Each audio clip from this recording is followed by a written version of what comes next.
আমরা এই বাংলাদেশ নিয়ে যে স্বপ্নগুলো দেখেছিলাম সেগুলো আমরা বাস্তবায়ন করতে চাই, তাহলে আমাদের এই রাজনৈতিক দলগুলোকে ঐক্যবদ্ধভাবে কাজ করতে হবে। আমাদের যে কোনো একটি বিষয়ের পক্ষে বিপক্ষে কথা থাকবে, যুক্তি তর্ক থাকবে, কিন্তু দিন শেষে যেটা দেশের জন্য, দেশের মানুষের জন্য মঙ্গলকর, আমরা সবাই যেন সেটাতে ঐক্যবদ্ধ হতে পারি। আমরা বিশ্বাস করি আমাদের এই রাজনৈতিক দলগুলোর মধ্যে যদি এই মিউচুয়াল রেসপেক্টটা থাকে, আগামীর বাংলাদেশ হবে অপ্রতিরোধ বাংলাদেশ। আমরা আপনাদেরকে অনুরোধ করি, বাংলাদেশের সরকারি যত কর্মকর্তা কর্মচারী আছে তারা যেন আর তাদের দায়িত্ব পালন বাদ দিয়ে তোষামোদীর রাজনীতিতে লিপ্ত না হয়। আমরা অনুরোধ করি বাংলাদেশ পুলিশ নামক যেই প্রতিষ্ঠানটিকে খুনি হাসিনা ধ্বংস করে দিয়েছে, সেই প্রতিষ্ঠানটি যেন কাজের মাধ্যমে তার গৌরবটি আবার ফিরিয়ে আনে। আমরা আপনাদেরকে অনুরোধ করি, সরকারি সকল অফিস আদালত যত কিছু রয়েছে, সে পুলিশ হোক, বিচারক হোক, আমলা হোক, দয়া করে জনগণ থেকে হাত পেতে ওই ঘুষের টাকা নিবেন না।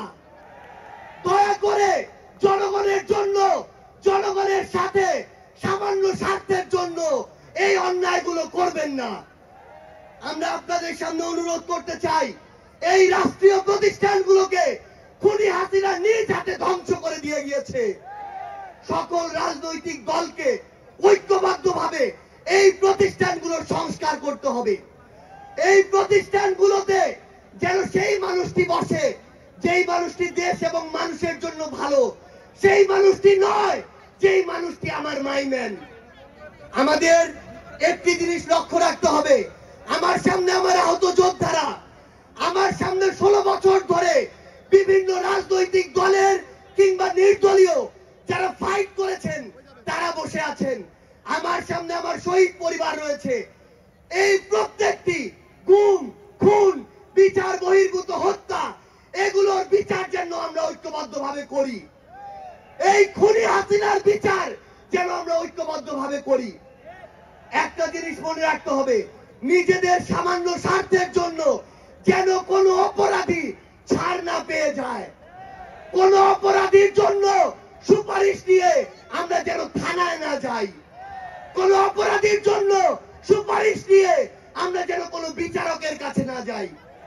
এই নতুন বাংলাদেশে ধ্বজভঙ্গ শিক্ষার সিস্টেম গুলো, এই কারিকুলাম গুলো আমাদেরকে ঠিক করতে হবে।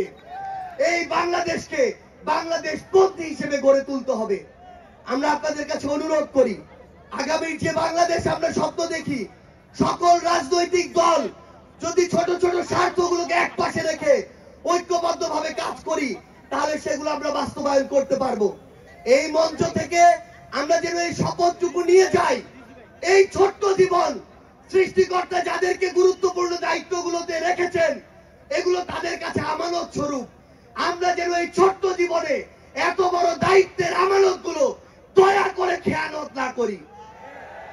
আমরা আপনাদের কাছে অনুরোধ করি, আমাদের রাজনৈতিক দলগুলোর মধ্যে কেন্দ্র থেকে ওই একদম গ্রাম পর্যন্ত, রুট পর্যন্ত যেন নিজেদের ভিতরে সুস্থ একটি প্রতিযোগিতা হয়।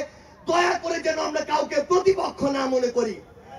আমরা যদি যারা বড় রাজনৈতিক দল রয়েছি, ছোটদেরকে ধীরে ধীরে সামনে এগিয়ে যেতে না দেই, তাহলে আমাদের মধ্যে ধীরে ধীরে এমন একটি মানসিকতা আসবে, যেই মানসিকতা হয়তো আমাদেরকে ধীরে ধীরে একটি স্বৈরাচারী আচরণের দিকে নিয়ে যেতে পারে। আমরা যেন সব সময়, আমি সহ আমরা সবাই খুনি হাসিনাকে দেখে যেন শিক্ষা নেই। আমরা আপনাদের কাছে অনুরোধ করি, আগামীর বাংলাদেশকে আমরা ঐক্যবদ্ধভাবে গড়ব। এবং একটা জিনিস শুধু মনে রাখবেন, দিন শেষে দেশ এবং মানুষের স্বার্থকে সবার আগে রেখে যদি আমরা এগিয়ে যেতে পারি, তাহলে আমাদের কাঙ্ক্ষিত বাংলাদেশ সম্ভব। আপনাদের সাথে লড়াইয়ের রাজপথে অথবা বিজয় দেখা হবে। সব সময় বাংলাদেশের এই নতুন আজ যে পার্টিটি জন্ম নিতে যাচ্ছে, সেই পার্টির সাথে থাকবেন, সমর্থনে থাকবেন, দোয়ায় রাখবেন। আপনাদের সাথে আবারও দেখা হবে রাজপথের সংগ্রামে অথবা বিজয়ে। ধন্যবাদ সবাইকে।